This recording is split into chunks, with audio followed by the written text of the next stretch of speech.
Welcome back to our YouTube channel. आज हम लोग करने वाले हैं क्लास 12th पार्टनरशिप का पहला chapter fundamental of partnership. 11th में हमने पार्टनरशिप का बेस किया था थ्योरी के वे में, हमने फॉर्म्स ऑफ बिजनेस में उसकी थ्योरी पढ़ी थी। अब जो हम करने वाले हैं उसका न्यूमेरिकल एस्पेक्ट होगा।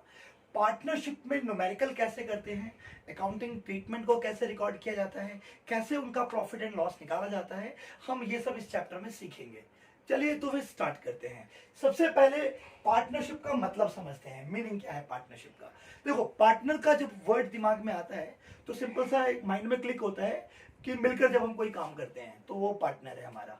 जैसे कि अगर हम मिलकर डांस करते हैं तो डांस पार्टनर हो जाता है। अगर हम मिलकर कोई क्राइम कर रहे हैं, कोई बैड एक्टिविटी कर रहे हैं तो क्राइम पार्टनर भी होता है। बट क्या इन सबको हम वैलिड पार्टनरशिप मानेंगे? क्या इनको पार्टनरशिप एक्ट 1932 में रजिस्टर्ड कर सकते हैं? नहीं। पार्टनरशिप एक्ट में रजिस्टर्ड होने के लिए एक लॉफुल बिजनेस का होना बहुत जरूरी है। लॉफुल बिजनेस बोले तो अगर मान लो ए और बी दो लोग मिलकर कोई काम करना चाहें, कोई बिजनेस करना चाहें, तभी उसे पार्टनरशिप बोला जाएगा। तो चलिए सबसे पहले हम इसकी ऑफिशियल डेफिनेशन जो हमें इंडियन पार्टनरशिप एक्ट 1932 में गिवन है उसको समझते हैं, जिससे हमें पार्टनरशिप के सारे फीचर्स क्लियर हो जाएंगे। देखते हैं क्या है definition. Partnership is a relation between two or more person. आप सबसे पहला जो इसमें वर्ड है टू और मोर पर्सन, जिसमें दो या दो से ज्यादा लोग होने चाहिए। Who have agreed to share its profit of the business carried on by all or any of them acting for all। आप देखो इस लंबी चौड़ी डेफिनेशन में आपको 5 मेन बातें निकल कर आती हैं जो सबसे इंपॉर्टेंट है, जिसमें पूरी पार्टनरशिप की फीचर्स क्लियर हो जाते हैं। क्या है पार्टनरशिप, कैसे मतलब है। सबसे पहला फीचर आपको यहां पे देखने को मिला, टू और मोर पर्सन। भाई दो या दो से ज्यादा लोग होने चाहिए। अगर दो से कम यानी कि एक बंदा है तो क्या हम इसे पार्टनरशिप बोल सकते हैं? तो हम इसे नहीं बोल सकते पार्टनरशिप। आपने 11th में पढ़ा होगा, क्या बोलते हैं इसको? Soul trader. Good. Next feature आपको दिख रहा है agreement. They must have an agreement. किसी को फोर्सफुली आप पार्टनर नहीं बना सकते। हाँ भी आपने गन पॉइंट की, चल भाई मेरा पार्टनर बन, जो लॉस होगा तुझे उठाना पड़ेगा। क्या आप ऐसे कर सकते हो किसी के साथ? नहीं। पार्टनरशिप वैलिड तभी मानी जाती है जब दोनों पार्टनर, ये दो से ज्यादा भी, म्यूचुअली एग्रीड हो किसी टर्म पे। Next, sharing profit. Profit sharing most important feature है। मान लेते हैं 3 दोस्त हैं, ए और बी और सी, तीनों ने मिलकर कोई बिजनेस स्टार्ट किया। बट जब प्रॉफिट अर्न हुआ तो ए के दिमाग में एक लालच आ गया कि यार मैं बी और सी को अपना प्रॉफिट क्यों दूं? भाई मैं काम करता हूं, मेरे पास पावर है, तो मैं बी और सी को लात मार के निकाल देता हूं और सारा प्रॉफिट खुद रख लेता हूं। क्या इसे हम वैलिड पार्टनरशिप बोलेंगे? नहीं। पार्टनरशिप का सबसे एसेंशियल फीचर है प्रॉफिट शेयरिंग। अगर सारा प्रॉफिट एक बंदे के पास जाता है तो हम इसे सोल ट्रेडर बोलते हैं। पार्टनरशिप होने के लिए प्रॉफिट का शेयर होना बहुत जरूरी है। Next, business. प्रॉफिट भी कैसा होगा? जो लॉफुल बिजनेस से अर्न किया गया हो। ऐसा नहीं कि हम किसी भी एक्टिविटी से प्रॉफिट अर्न कर ले और आपस में बांट ले और आप उसको पार्टनरशिप बोल दोगे, ऐसा नहीं हो सकता। ध्यान रखना, पार्टनरशिप होने के लिए लॉफुल बिजनेस का होना भी बहुत जरूरी है। लास्ट फीचर जो आपको इस डेफिनेशन में दिख रहा है, business can be carried on by all or any of them acting for all। क्या मतलब है इसका? बिजनेस सारे पार्टनर मिलकर भी चला सकते हैं और सबके बिहाफ में। मान लेते हैं बी के पास टाइम नहीं है, वो कह रहा है भाई ए को मैं पैसे तो लगा दूंगा देख, लेकिन मेरे पास काम करने का टाइम नहीं है, तो अब क्या किया जाए? तो सबके बिहाफ में कोई एक भी पार्टनरशिप को चला सकता है, ऐसी व्यवस्था की गई है पार्टनरशिप एक्ट में। क्लियर है आप सबको? तो आप ध्यान से देखो, इन्हीं 5 फीचर्स को कंबाइंड करके हमने डेफिनेशन बनाई है। Partnership is a relation between two or more person who have agreed to share profit of their business carried on by all or any of them acting for all. समझ में आया आपको meaning में ही इसके features निकल के आते हैं। और चलिए अब हम पार्टनरशिप के एक एक फीचर्स को समझते हैं। सबसे पहला फीचर आपने पढ़ा था 2 और मोर पर्सन। तो क्या लिमिट है यहाँ पे, कितने पार्टनर्स हो सकते हैं, मिनिमम और मैक्सिमम, ये समझते हैं। तो मिनिमम पार्टनर यहाँ पे 2 हो सकते हैं और मैक्सिमम की जो लिमिट दी गई है वो 100 है। ये ध्यान रखना, कई बार ये 1 मार्क्स क्वेश्चन में आ जाता है, what is the maximum limit according to Indian company act. Company act में इसका रूल दिया गया है of the partners for the partnership firm. तो आंसर है इसका 100, जो मैक्सिमम लिमिट होगी वो 100 होगी। Second, agreement. क्या पार्टनरशिप होने के लिए एग्रीमेंट का होना जरूरी है? तो जवाब है बिल्कुल। जब तक 2 लोग एग्री नहीं होंगे हम पार्टनरशिप को स्टार्ट भी नहीं कर सकते, इनफैक्ट सोच भी नहीं सकते। भाई पहले एग्री होंगे तभी तो बिजनेस स्टार्ट होगा ना। हाँ, एग्रीमेंट के टाइप्स हो सकते हैं। एग्रीमेंट आप कैसे बनाते हो ये पार्टनर टू पार्टनर डिपेंड करता है। सबसे जो पहला टाइप है ओरल, भाई मुंह से बात हुई और बात खत्म, ठीक है, हमने मुंह से बात करी है। रिटन, हम लिखित में भी बना सकते हैं। और थर्ड, इम्प्लाइड, मतलब इशारों में, एक्सप्रेशन के द्वारा भी पार्टनरशिप हो सकता है। ओरल का क्या मतलब है? No proof, simple. क्यों? आपने मुंह से बोला, आज आप दोनों में बॉन्डिंग है, आप दोनों पार्टनर हो, कल हो सकता है दोनों में फाइट हो जाए किसी बात को लेकर और बी या ए दोनों में से कोई भी मुकर जाए, भाई मैंने तो नहीं बोला था ऐसा। आपके पास उस टाइम कोई भी प्रूफ नहीं होगा जिसके बिहाफ पे आप कह सको कि भाई मैं तो इसका पार्टनर था पहले। क्लियर है? तो ऑब्वियसली सबसे बेस्ट एग्रीमेंट का जो फॉर्म है वो कौन सा होता है? रिटन। तो हमें हमेशा रिटन एग्रीमेंट को ही फॉलो करना चाहिए। Always better to have written agreement. ध्यान रखना, रिटन एग्रीमेंट की वैल्यू सबसे ज्यादा है। क्यों ज्यादा है इसकी वैल्यू? क्योंकि आपके पास अपनी बात से पलटने का चांस नहीं होता।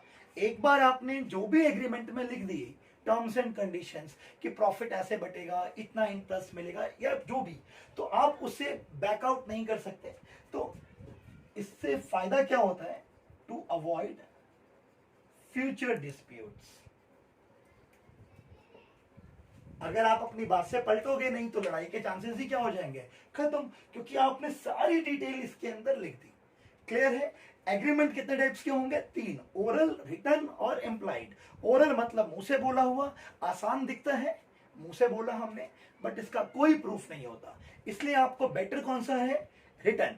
रिटन में क्या है? आपके पास एक प्रूफ होता है जिसके बेस पे आप कल को कोर्ट में जा सकते हो, पार्टनर के खिलाफ कोई केस कर सकते हो और डिस्प्यूट्स के चांसेस ही नहीं रहते, फिर कम हो जाते हैं। ठीक है, नेक्स्ट चलिए फिर नेक्स्ट टॉपिक को स्टार्ट करते हैं। नेक्स्ट टॉपिक है हमारा पार्टनरशिप डीड। क्या मतलब है पार्टनरशिप डीड का? अभी आपको मैंने पिछली वीडियो में बताया था कि एग्रीमेंट 3 टाइप के होते हैं। कौन कौन सा? ओरल, जो हम मुंह से बोलते हैं जिसका कोई प्रूफ नहीं होता।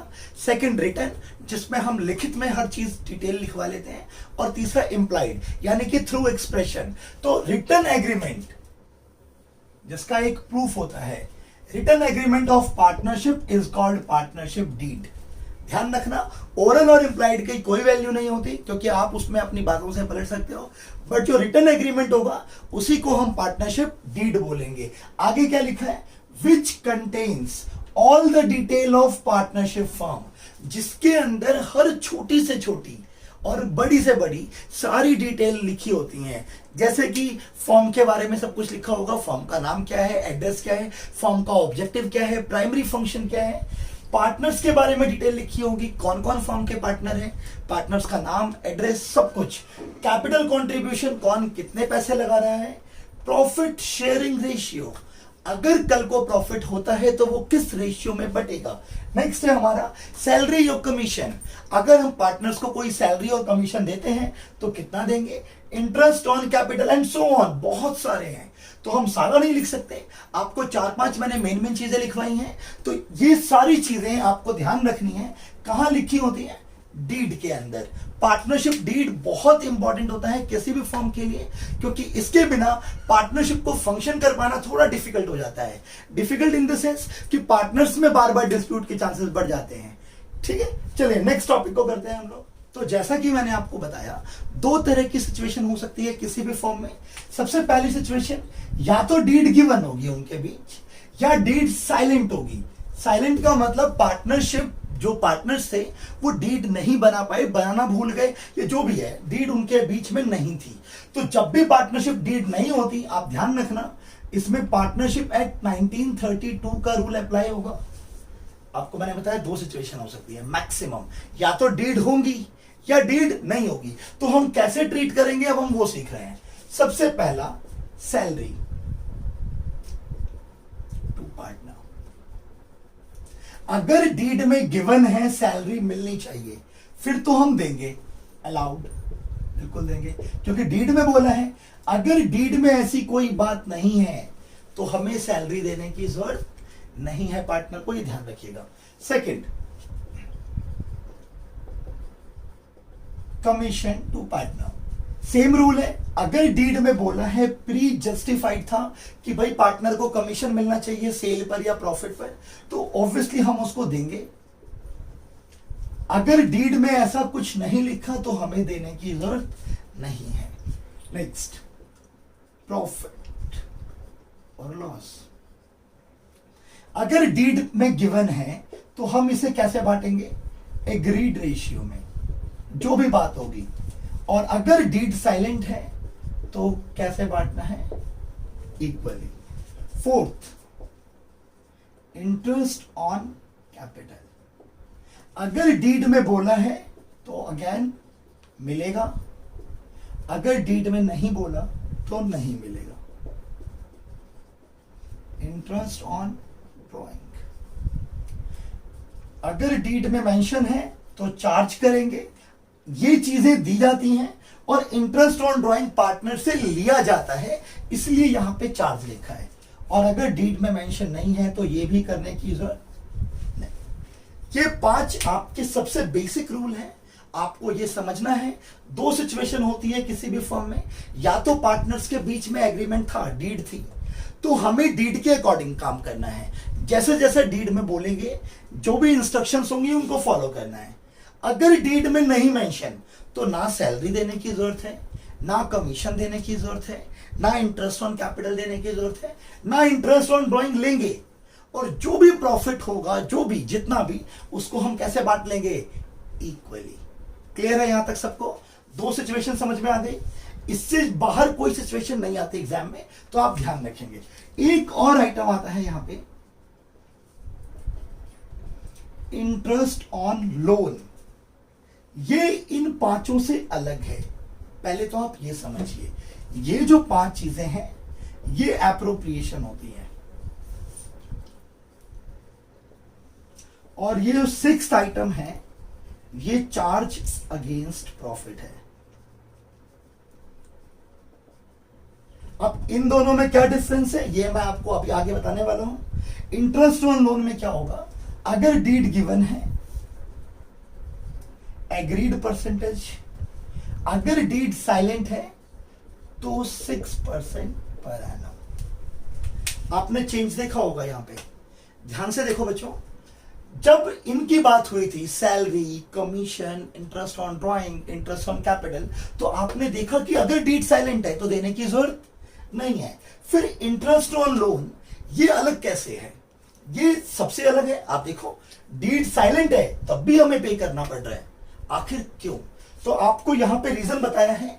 ये जो 5 चीजें थी ये एप्रोप्रिएशन ऑफ प्रॉफिट होती हैं, जबकि जो 6th आइटम है ये इंटरेस्ट ऑन लोन, ये चार्ज अगेंस्ट प्रॉफिट है। अब क्या फर्क है इन दोनों में आपको हम अभी समझाते हैं। चलिए देखते हैं क्या डिफरेंस है। तब तक आप ये रूल देख लो। अभी आपने वहां पे 2 वर्ड्स देखे थे, appropriation of profit and charge against profit. सुनने में काफी अजीब लगा कि सर 5 में रूल्स अलग थे और 6th में रूल अलग है, आखिर क्यों? तो हम उसका लॉजिक रीजन ढूंढ रहे हैं यहां पे। एप्रोप्रिएशन का मतलब क्या होता है, division of profit. among partners. मतलब प्रॉफिट के टुकड़े करना, सिंपल मतलब है एप्रोप्रिएशन का कि जब भी प्रॉफिट होगा तो हमें पार्टनर्स में बांटना है, जिसको हम नाम क्या देते हैं, एप्रोप्रिएशन। प्रॉफिट को बांटना, चाहे वो सैलरी के टर्म में बांटे, कमीशन की टर्म में बांटे, इंटरेस्ट ऑन कैपिटल की टर्म में बांटे, या डायरेक्ट प्रॉफिट में बांट दे। और क्या मतलब है, it is only paid if there is profit. ये सिर्फ तब दिया जाएगा जब फर्म के पास प्रॉफिट होगा। अगर प्रॉफिट ही नहीं है, आप देखो पहली डेफिनेशन में डिवीजन ऑफ प्रॉफिट, अगर प्रॉफिट ही नहीं हुआ किसी फर्म को तो क्या हम एप्रोप्रिएशन दे सकते हैं, नहीं दे सकते। तो फिर ना सैलरी दी जाएगी, ना कमीशन दिया जाएगा, ना इंटरेस्ट ऑन कैपिटल दिया जाएगा। बट यहां पे क्या है, it is paid even if there is loss.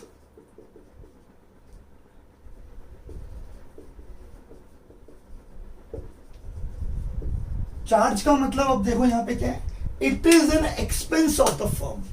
ये फर्म का क्या है, एक्सपेंस माना जाता है।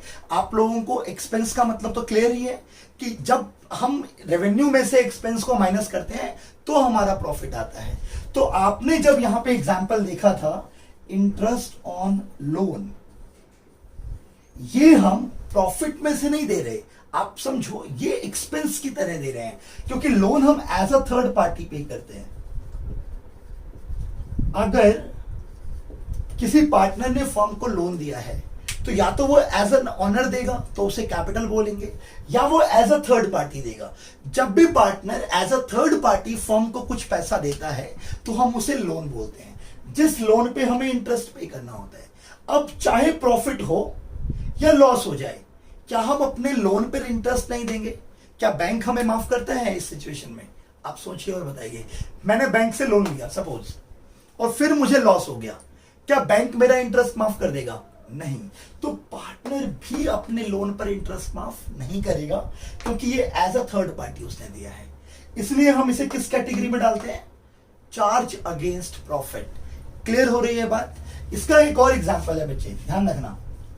रेंट पेड टू पार्टनर, ये दो आइटम है, इनको बिल्कुल कान में खोलकर सुन लो और गांठ मार लो। Interest on loan and rent paid to partner, ये दोनों आइटम दिए तो पार्टनर को जाते हैं, बट पार्टनर को प्रॉफिट के रूप में ना देकर एक्सपेंस के रूप में दिए जाते हैं। ध्यान रखिएगा। इसलिए चाहे प्रॉफिट हो या लॉस हो, हमें ये पे करना ही करना है। इसके एग्जांपल अभी आपने पढ़े थे, सैलरी, कमीशन और इंटरेस्ट ऑन कैपिटल। एक और मेजर डिफरेंस है इन दोनों में, ध्यान रखिएगा।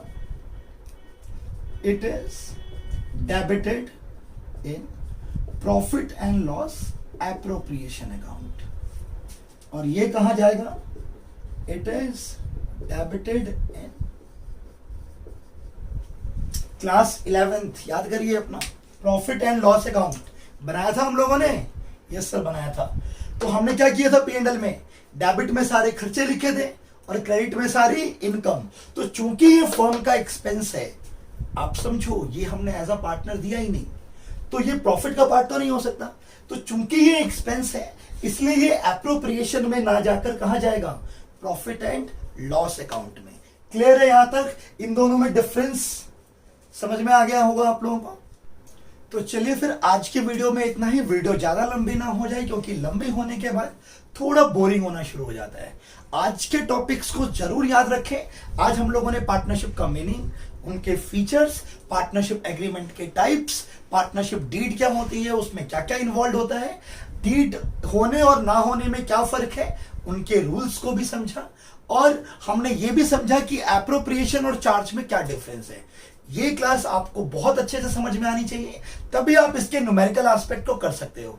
अगली क्लास में हम लोग इसके न्यूमेरिकल के साथ आएंगे। तब तक के लिए बाय।